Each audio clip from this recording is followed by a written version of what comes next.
Hello, friends. Welcome to our Southern Community, your public affairs program exploring the people and the issues of the environment, energy, and economics across the region. Today's program is about burning garbage. Yes, you heard that right. I'm down in Transylvania County in the Little River Valley, and we are going to be discussing a proposal to incinerate municipal solid waste, known to most of us as garbage. I'm joined by three folks who live in the county and one who lives right across from the site, overlooking it, and that's where we are recording today.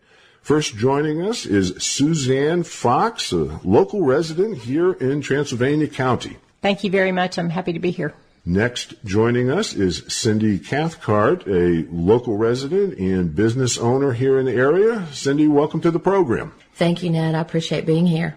And last but hardly least, we have Joe Furr, a local realtor and also a citizen here in Transylvania County, very interested in this issue.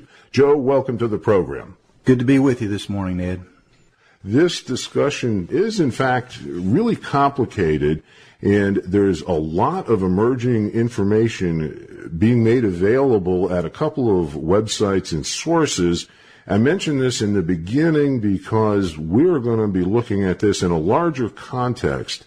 The websites and the information sources at this point are, the first is called peopleforcleanmountains.org, and there's also a Facebook page called Transylvania County Biomass Info Exchange, and that's on Facebook. In a general sense, to outline this situation, a number of developers from out of state, New York, Washington, D.C., submitted a proposal to the Transylvania County Economic Development folks, and they basically said they'd like to come into town and build a biomass incinerator that would take about 200 tons of garbage a day and burn it to make electricity to sell back to Duke Power. On April 11th, the developers gave a presentation to the public at the Brevard Library. It was packed. Over 300 people, standing room only, and it was an interesting event. The net upshot at this point is that the citizens and the community in Penrose, the Little River Valley, and Transylvania County have some very, very significant and serious questions as to the impacts of what this may have on the area in terms of tourism, in terms of the recreational industry, in terms of the overall economic planning that's currently underway, the health issues for the families in the region, as well as directly impacted in the Little River Valley itself, truck traffic, and much more. So let's start off with where this proposed garbage incinerator is planned and proposed to be located. Suzzane, you literally live in sight of where this proposal is, right along the French Broad River. Well, thank you, Ned. If I could describe the area here, it's idyllic. It's something out of a painting, really. We've got beautiful open pastures, mountain views. The French Broad River, of course, is a beautiful spot. It's the river that flows through the Biltmore Estate, so it's been recognized as a beautiful tourist spot for hundreds of years at this point now. We love it here. Appreciate the wildlife, the birds, the dark night skies with the beautiful stars. We love the fact that people choose to come and visit us here for all of these wonderful things. The DuPont Forest is nearby, where there is hiking, biking, horseback riding. The movie industry has come in. When we go over there, we always see catalog makers, Land's End, coming out to use our area as their backdrop. We have a real concern over how this is going to impact and affect that. My family has been in the Little River Valley for generations. There's no question as to why movie makers and catalog makers have chosen this area. There's also no question as to why cyclists have chosen this area, hikers have chosen this area. It's absolutely beautiful. This is something that we have known for generations, but we are just now beginning to see an influx of more tourism to this community and more people appreciating it. Personally, I don't want to see that spoiled. I don't want to see our area spoiled and not shared with movie makers, with catalog makers, with tourists. Cyndy, your family has been here, and there's a long history in Transylvania County of being, I guess the best term for most people to get the picture is a mill town. There was DuPont and the custom. There was big industry here. They were really the foundation for the economics for the region for many, many years.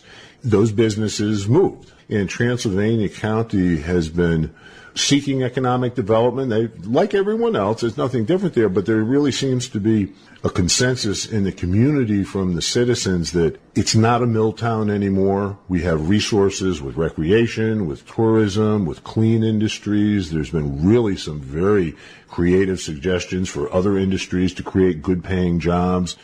Is there a sense in your mind that it's not just about a pretty valley, it's about moving forward with the economics that really makes sense for everybody in the community? Absolutely, Ned. And one of the things that you're bringing up is exactly what my generation has talked about. And as you know, with social media, we're able to communicate with one another much more than we were 10 years ago. I have over 700 friends on Facebook, and I would say that approximately half of those are looking to retire or looking to open a new business. They may have worked outside of this area. There were no jobs when we graduated high school and college, and they're looking to come back to this area. And I can count on my hands and my fingers, which is 20, of people who are looking to open businesses, be entrepreneurs, come back to the community, and bring the money that they have made elsewhere because they couldn't make that money here when DuPont and Augusta left. So I think that those people are looking to start new businesses, bring new opportunities here, hire people. I know that I came back after several years of being gone. Joe, I'd like to ask you, you're a realtor here in the county, you're a broker actually in the county as I understand it.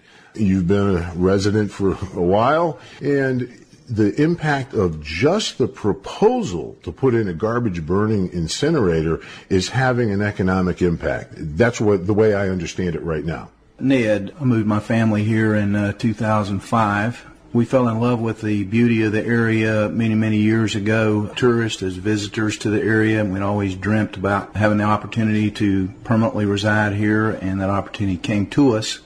And we looked for about 2 years to try to find a place that would be suitable for us.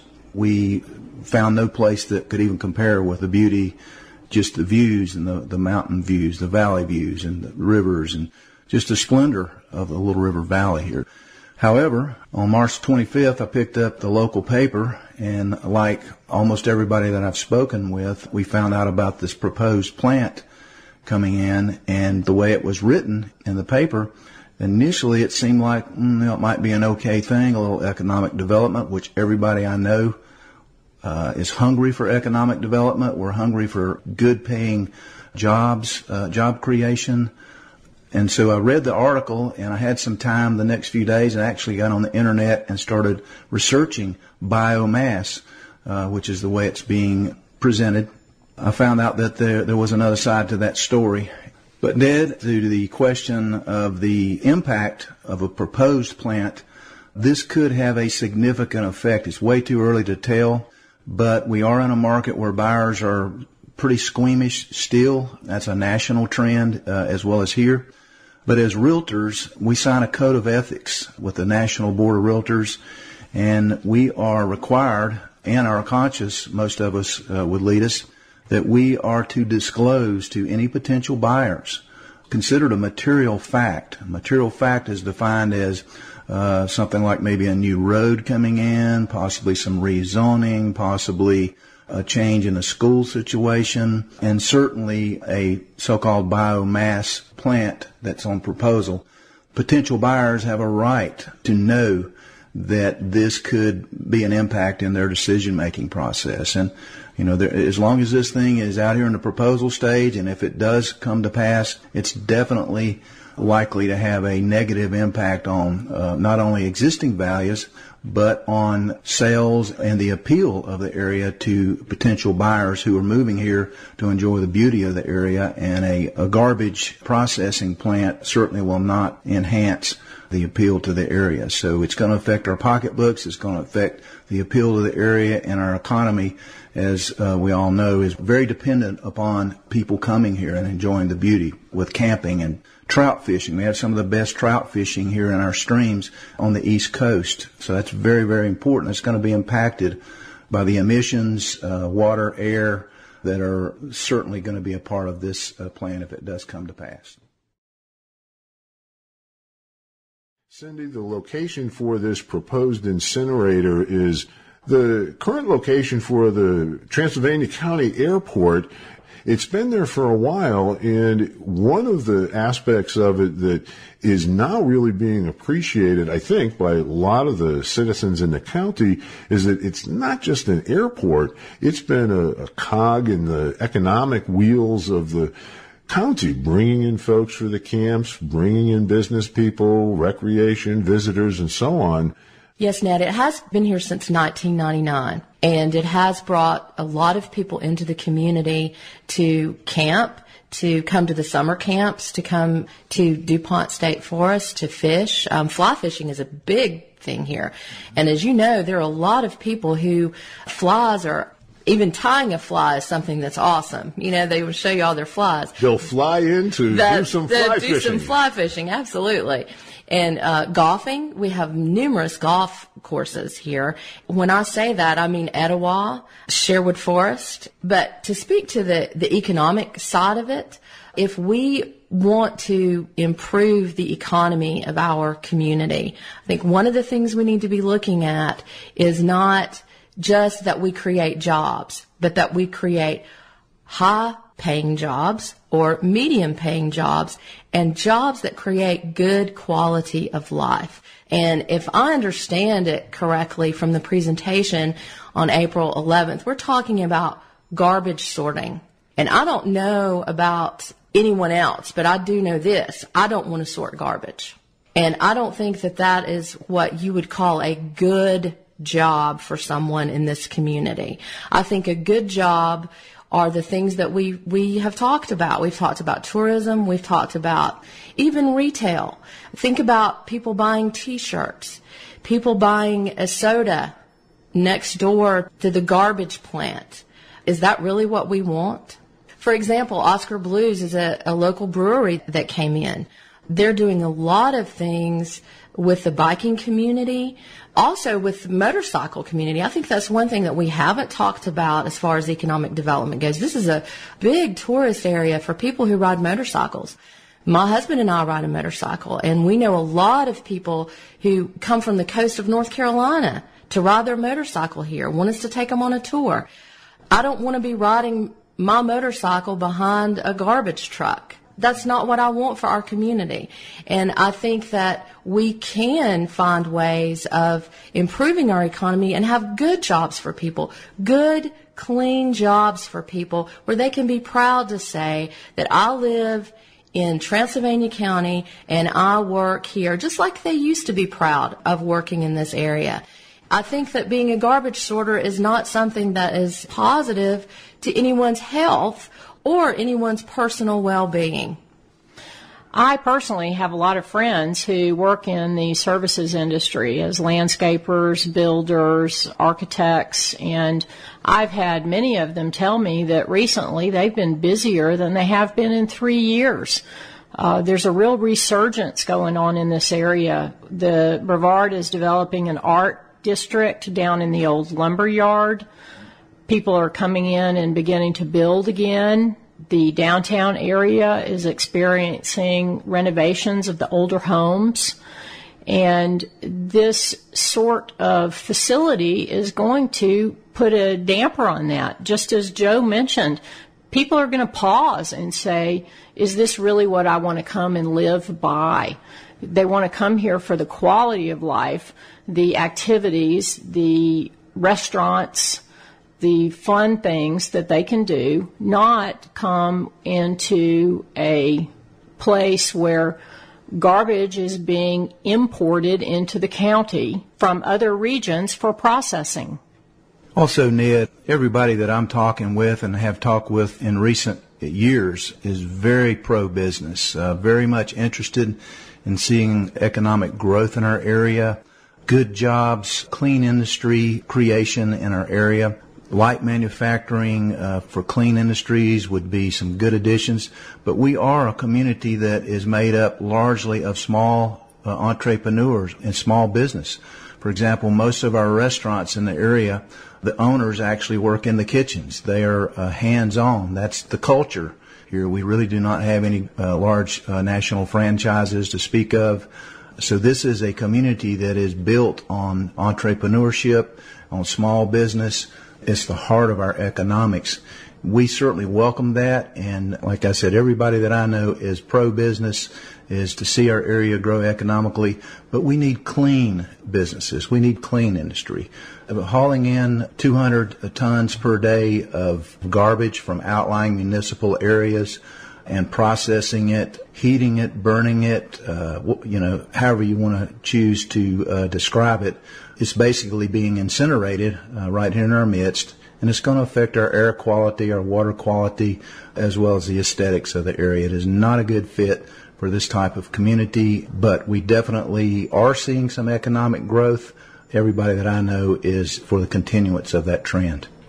Everyone who's interested in positive economic development and really looks into it knows that it's a complex issue. There's a lot of interrelationships with it. There's not necessarily one fact that makes or breaks things in these pictures is a general rule.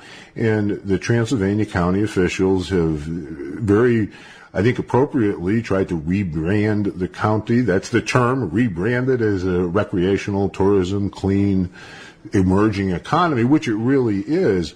But at the same time, Joe, from a commercial, residential, business, real estate aspect, that image is very, very important for businesses looking to relocate. Cyndy mentioned Oscar Blues. We look a little bit farther. We see Sierra Nevada and other beer brewers up in Asheville. The whole region has attraction. And the idea of a garbage incinerator, for whatever reason, and we will get into the downsides of this specifically in the next few minutes, but that image of burning garbage in the area has got to at least have some influence on these businesses looking to relocate here, no matter what their business is. Am I correct with that assessment?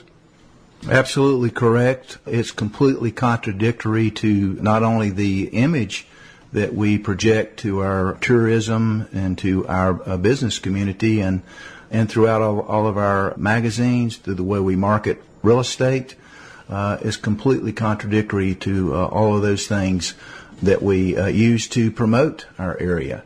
So, this is not a good fit. Even though there's a few jobs created, a few low-paying jobs that are a part of this, that was a selling point in the presentation we heard. The ends do not justify the means, and we need to continue to look to recruit and give other businesses opportunities to come in here, participate, and be good neighbors in our community, as well as be a win-win situation for the company. Unfortunately, the more we learn about this proposal and about this structure of this proposed garbage processing facility, it looks like it's strictly a beneficial situation to the investment group, the New York investment group, at the expense of many of us who live and love this area. This is Our Southern Community. I'm your host, Ned Ryan Doyle, speaking with Cyndy Cathcart, Suzzane Fox, and Joe Furr in Transylvania County in a lovely home overlooking the Little River Valley, talking about a possible garbage burning plant. We will be back in just a few moments. We are back again on Our Southern Community with Cyndy Cathcart, Suzzane Fox, and Joe Furr. The idea of this project being a job creator is a kind of standard hook for developers and people promoting businesses, whether for good reasons or otherwise. So it's a legitimate aspect to put on the table. But in this case, what's the real gain? Well, in this case, there is no gain, Ned. There's a loss, a net loss. Right now, the airport, as I understand it, employs approximately 12 people. This plant, as it was proposed to us on April 11th by the New York developers, is going to result in about 10 to 15 jobs. And on top of that, those jobs, those 10 to 15 jobs, are clearly going to be lower paid jobs than the ones at the airport. And this brings up an interesting aspect of it. The community group People for Clean Mountains was just formed literally a week ago, being formalized literally as we are recording this program. When did Transylvania County and the citizens, let's be clear here, the citizens find out about this proposal? Because it's been around longer than 2 weeks. When I first found out about it was the story in the Transylvania Times, March 25th. And it did present it in the Transylvania Times as if it were going to be a biomass plant. This was going to be green energy. This was going to be using basically wood, agricultural scraps. And then when our group, those who did not like what was going on, requested a public comment period and a presentation by the New York developers, we find out point blank, the words of the developer, not mine, this will be burning. Wait, he didn't say burning. He avoided that at all costs. This will be using municipal solid waste. That is garbage. It was counter to what the Transylvania Times presented it as being. So I think a lot of people have this myth that they're going to be using something other than garbage, but it is garbage. But to your question, Ned, we found out about it. I personally found out about it, and the majority of the people in Transylvania County found out about it March 25th. This has been going on for approximately 2 years, we are now discovering, without any community input. This has been going on for approximately 2 years behind closed doors. And the idea of proposals like this initially being discussed behind closed doors and in private conversations between economic development, people, local governments, and so on is in and of itself not that unusual, because at those initial stages, everybody's feeling everybody out, so to speak. And I don't think there's any harm in that. But 2 years worth and then dropping it on the community certainly raises questions in a lot of minds. It does. It makes us very suspicious of the entire process. So when you start out being clandestine, and then you have a meeting that seems clandestine and has no answers to any of the questions that the community presented, then it becomes more and more suspicious. So more red flags go up. One red flag of them meeting for 2 years, that can be looked at as well. Maybe they had reasons for that. The second red flag is we had to request a public information session. The third red flag is they had no answers as to even the process that they're going to be using. The fourth red flag is that they don't even have a public website. So you continue seeing these red flags. So the initial part of it being dropped on us is not suspicious in and of itself, but then you add all of the things that happened after that, it becomes a very suspicious process. And the questions raised by a number of folks with People for Clean Mountains include the statements and information from the developers themselves that essentially they've lined up $2.5 million in North Carolina tax credits. That doesn't happen overnight. But where I'm going from is they've been acting as busy, and there really hasn't been that kind of input, or at least notification to the public. Exactly. And you would think that if they're going to be getting these tax credits, they have to have some information somewhere other than what they presented to us on April 11th. So they're either withholding it, or the people who are looking at their proposal have no idea what the proposal is. And Ned, along that line, it seems like that the more we learn, and again, as Cyndy mentioned, this was not available, this information about the proposed plant was not available until the March 25th article in our local paper. And really the context of that article, it was really more like a press release with the developer's representative, who is the Washington, D.C. attorney representing the New York Development Group. He was doing most of the talking and using the flowery speech as to all of the positive aspects, such as the job creation and biomass and renewable this and that, and all those wonderful words. But the fact of the matter is, what he did not say is that they had already filed their applications to the North Carolina Utilities Commission almost a month before that article came out. So I love to use baseball analogies. This is similar to a team who is rounding third, about ready to score at home, where the rest of us, the community, the citizens, we didn't even know there was a game going on. So highly suspicious the way this has come about, with the secretive meetings for over a 2-year period, without any input from our citizens, without any knowledge from our citizens.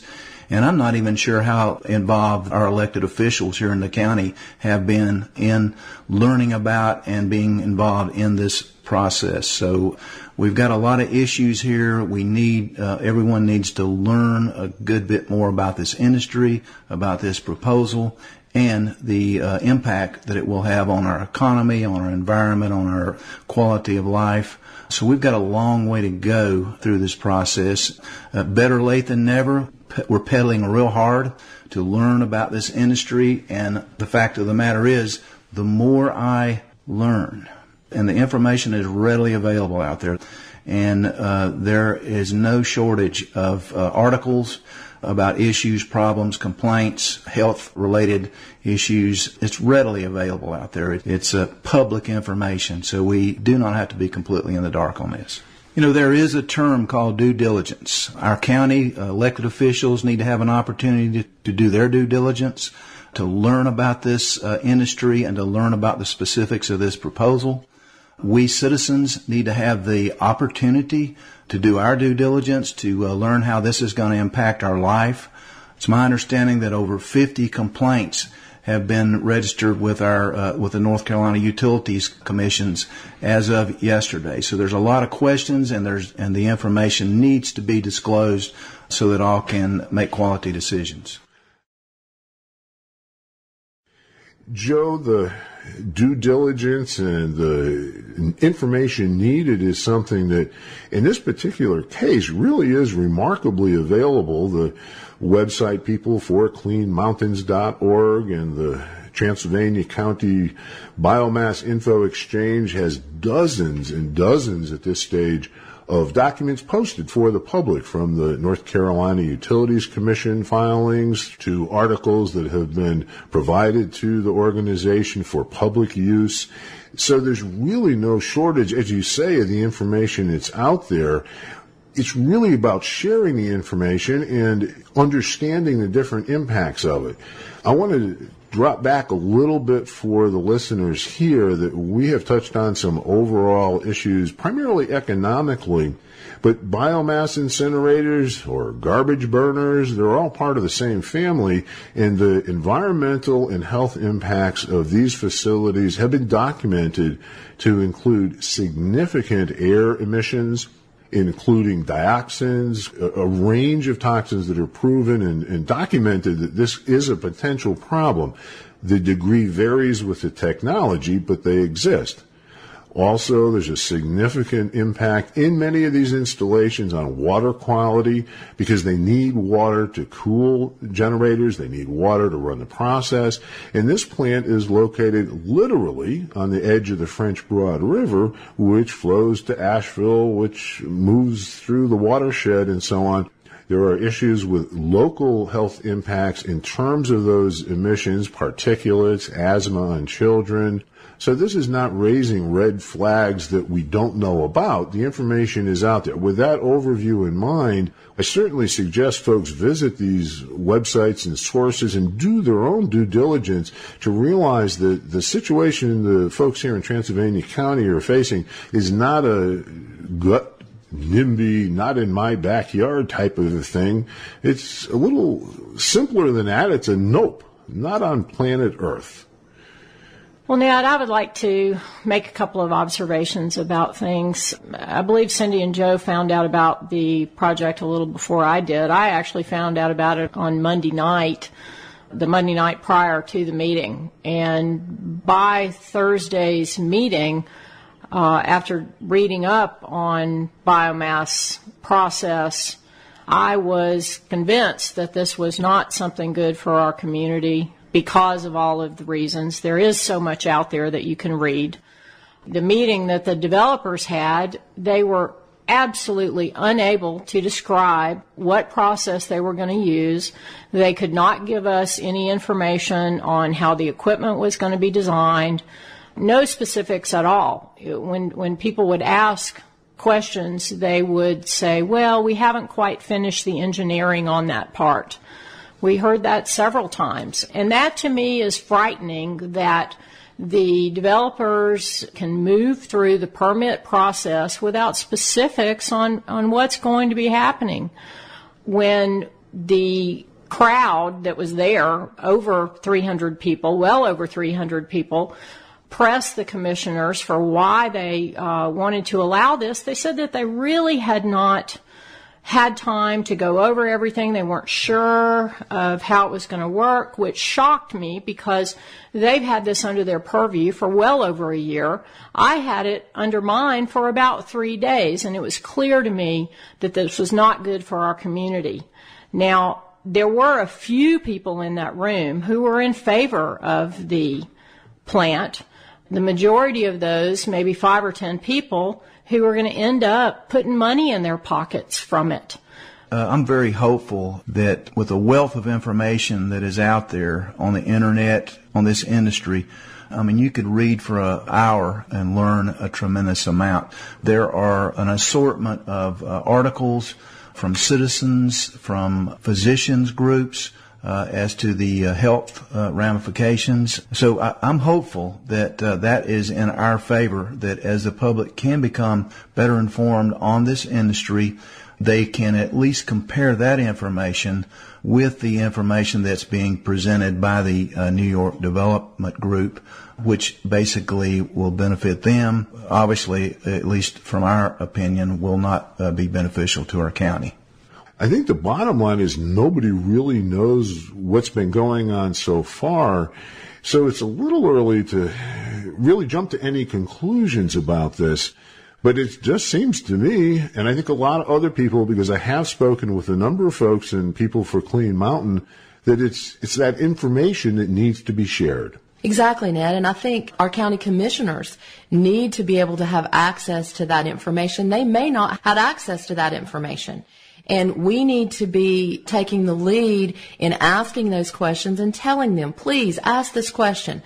You're our representative in this county, and we voted you in for a reason, because we believed that you were going to be looking out for our community. And I think they are. I think that if you ask them directly in a letter, personally, face to face, you say to them, please, read more information. I think that they may be just like us.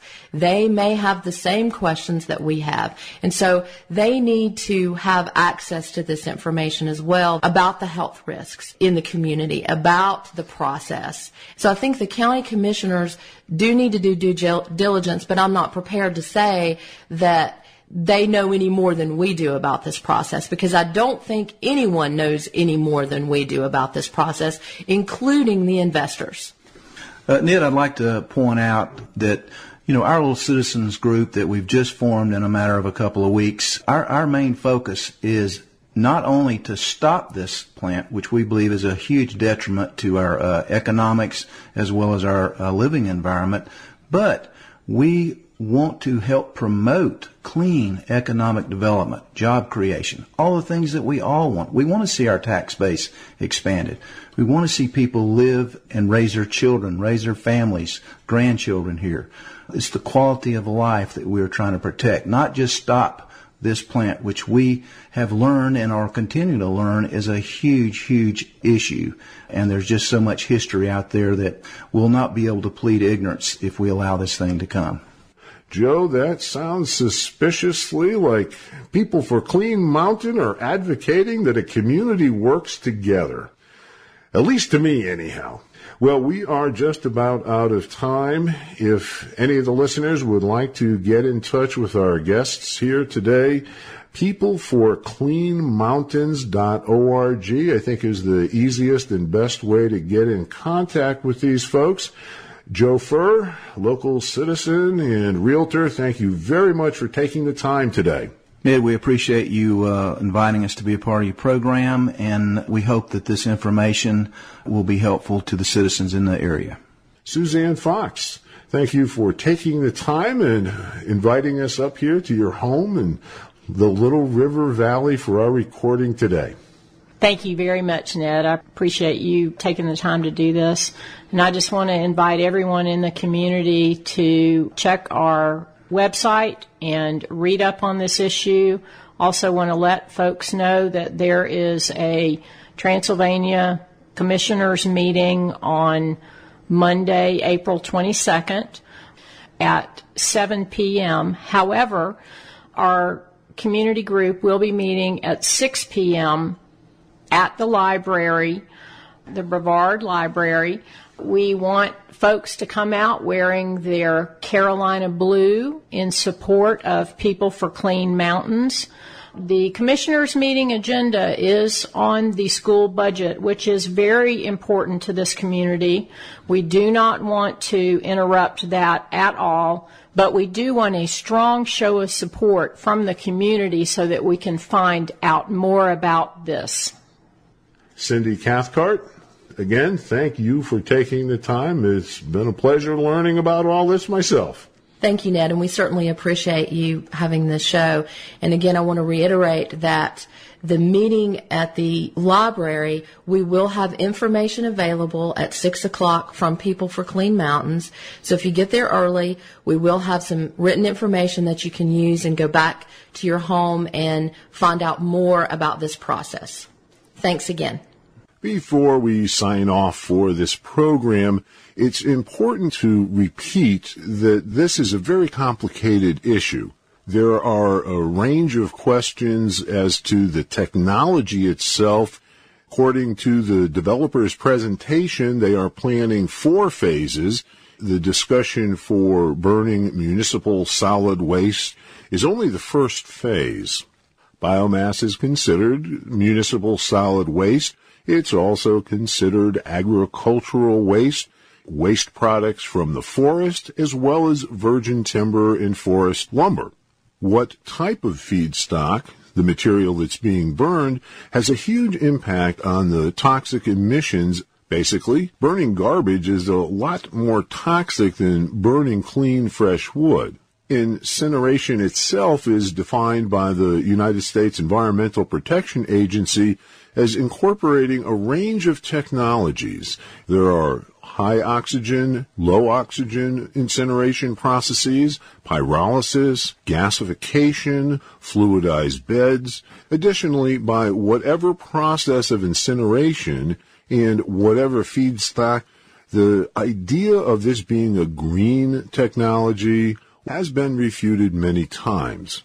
Other technologies, such as solar energy and wind power, are much more efficient and less expensive, with none of the potential environmental impacts that we're looking at in this case. Our southern community will continue to follow this proposal for a biomass incinerator in Penrose, North Carolina. Thank you for joining us in today's program of Our Southern Community. Archived programs are available at oursouthern.community.org, and your comments and requests and suggestions are warmly welcomed at info@oursouthern.community.org. This is your host, Ned Ryan Doyle. Have a great week.